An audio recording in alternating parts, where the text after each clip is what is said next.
Cristiano Ronaldo কদিন আগেই বলেছেন, এক ম্যাচ খারাপ খেললেই মানুষ তার অবসর নিয়ে প্রশ্ন শুরু করেন।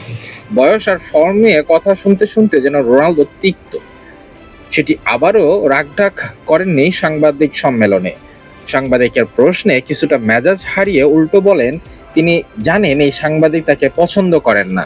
সংবাদ সম্মেলনের শুরুতেই সাংবাদিককে আগ্রহ ছিল রোনালদোর অবসর নিয়ে। অবসরের প্রশ্নের কথা শুনতে শুনতে বিরক্ত রোনালদো তাই সরাসরি বললেন, আপনাদের কোথায় তো আর আমি অবসর নেব না।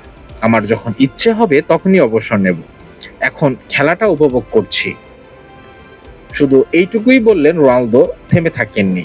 সাংবাদিককে সরাসরি দেখিয়ে প্রশ্ন ছুড়ে দিয়েছেন। ব্রাজিলিয়ান সাংবাদিক মার্সেলো বেলচারকে আঙ্গুল তুলে দেখিয়ে বললেন, আপনি প্রশ্ন করুন। আমি জানি আপনি আমাকে একদমই পছন্দ করেন না। আপনি আমাকে একটা ভালো প্রশ্ন করুন তো। মাইক পেয়ে বেলচার জিজ্ঞেস করলেন, ৪১ বছর বয়সে বিশ্বকাপ খেলতে এসে সবচেয়ে কঠিন বিষয় কোনটি?